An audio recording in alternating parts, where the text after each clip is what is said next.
Assalamualaikum dan selamat pagi anak-anak ibu semuanya. Apa kabar kalian pada hari ini? Ibu berharap kalian semua dalam keadaan sehat dan bahagia. Sebelum kita memulai pembelajaran pada hari ini, ada lebih baiknya kita berdoa terlebih dahulu menurut agama dan kepercayaan yang kita anut.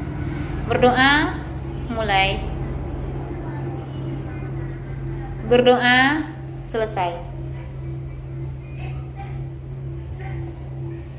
Hari ini sepertinya ada satu orang yang tidak datang. Dari daftar list biasa, ibu melihat tidak ada nama Benny. Ada yang tahu Benny kemana?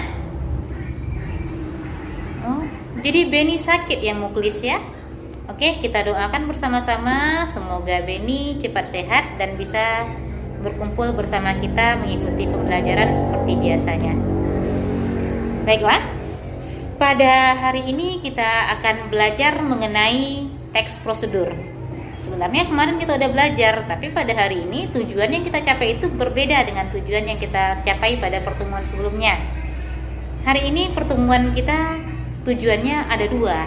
Yang pertama, menyimpulkan isi teks prosedur, dan yang kedua, membuat kalimat tanya dari teks prosedur yang dibaca atau didengar.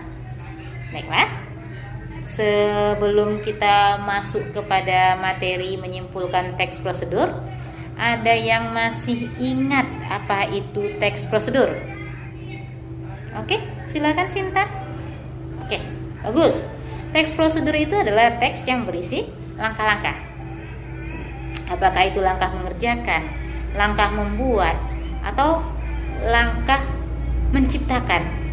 Berarti kalau sudah berisi langkah-langkah, teks tersebut masuk kepada teks prosedur. Misalnya gini, kamu jalan-jalan jumpa bungkus Indomie. Di sana ada selintir cara membuat mie rebus. Sediakan ini, sediakan ini, sediakan ini, sediakan ini. Itu kan hanya beberapa kalimat, tapi karena dia sudah merupakan langkah-langkah, dia masuk kepada teks prosedur. Oke? Sudah paham? Oke, hari ini kita akan belajar mengenai cara menyimpulkan teks prosedur. Untuk lebih memantapkan pengetahuan kamu lagi bagaimana cara menyimpulkan teks prosedur, silahkan kamu simak video berikut. Oh ya, selain ibu sajikan di sini videonya, video itu bisa juga kamu lihat di akun Google Classroom kamu. Di sana sudah tersedia, kamu silakan buka pada bagian materi. Video itu ibu share juga di sana. Nanti di saat kalian latihan apakah kalian membutuhkannya atau tidak. Yang jelas itu sangat membantu kalian ya. Oke, silahkan disimak video berikut.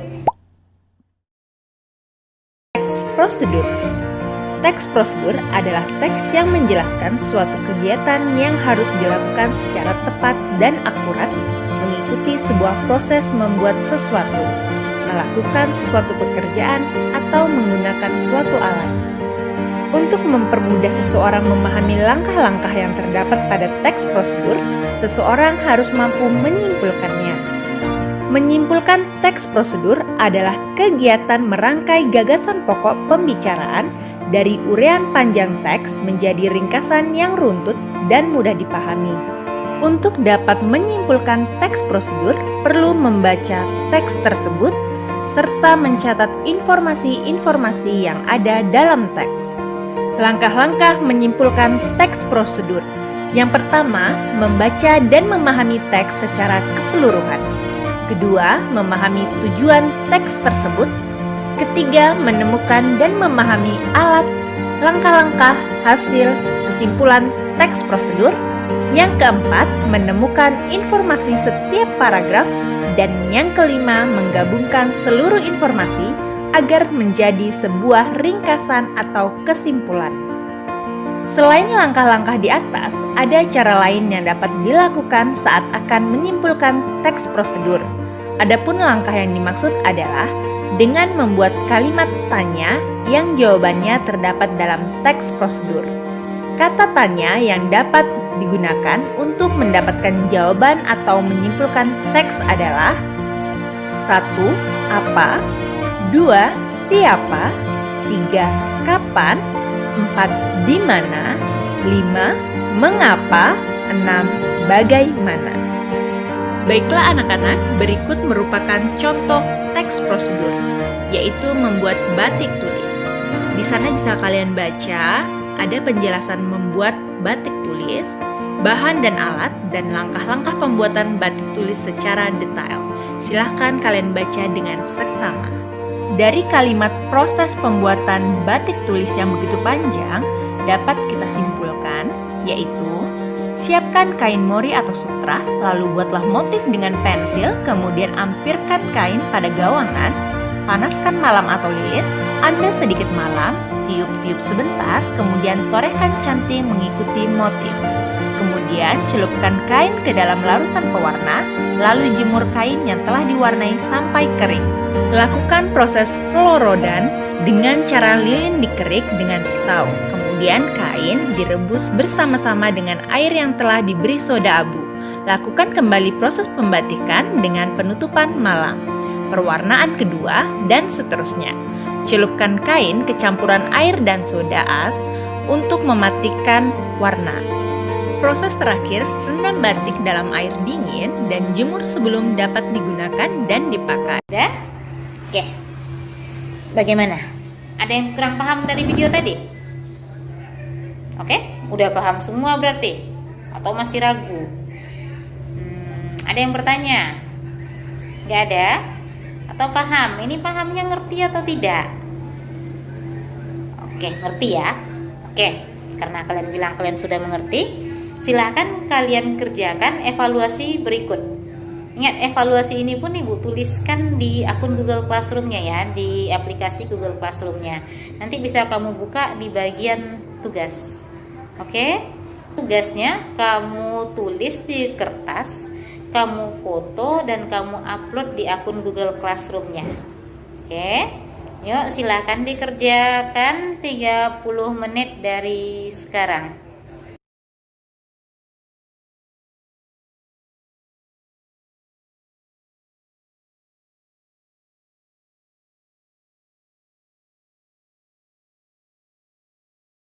Sudah selesai, tadi sudah Ibu cek juga di Google Classroom Ibu. Ternyata alhamdulillah nilai kalian cukup memuaskan. Hanya beberapa orang yang kurang memuaskan, tapi Ibu yakin berarti persentase kita 70-30, berarti itu sudah menunjukkan keberhasilan kita. Bagi yang nilainya sudah bagus, nanti silakan dicek di akun Google Classroom-nya. Bagi nilainya yang bagus, tolong dibantu temannya. Bagi yang tolong belajar lagi. Oke, sebelum kita tutup pembelajaran kita pada hari ini, Ibu minta tolong disimpulkan, siapa yang bisa menyimpulkan. Oke, silakan Reni. Bagaimana cara menyimpulkan itu, Reni? Oke, yang pertama yang harus kita lakukan adalah, ya bagus, yang pertama yang harus kita lakukan adalah membaca teks prosedur secara utuh. Oke, yang kedua silakan Bagas. Oke, apa Bagas? Oke, betul. Yang kedua adalah kita harus memahami setiap butir-butir dari teks prosedur tadi. Yang ketiga, baru kita menyimpulkannya dengan menggunakan bahasa kita sendiri. Selain cara itu, ada cara lain kah? Oke, coba silahkan Rahma. Oke, betul. Kita bisa membuatnya membuat simpulannya dengan membuat kalimat tanya. Oke, kalimat tanya itu berasal dari kata tanya. Kata tanya jenisnya ada berapa? Oke, kata tanya jenisnya ada 6. Yang pertama, apa? Yang kedua, siapa? Yang ketiga, kapan? Yang keempat, di mana? Yang kelima, mengapa? Dan yang keenam, bagaimana? Oke, setelah ini Ibu rasa cukup sekian pertemuan kita pada hari ini. Jangan lupa dibaca juga materi untuk pertemuan berikutnya mengenai struktur teks prosedur. Dan setelah itu kamu pahami, dan kita akan bertemu lagi pada pertemuan berikutnya mengenai struktur teks prosedur. Oke, demikian dari Ibu. Sebelum mengakhiri pembelajaran, Ibu minta kita untuk berdoa kepada Tuhan Yang Maha Esa. Berdoa, mulai. Berdoa, selesai. Demikian pembelajaran kita pada hari ini. Salah dan hilaf Ibu mohon maaf. Assalamualaikum warahmatullahi wabarakatuh.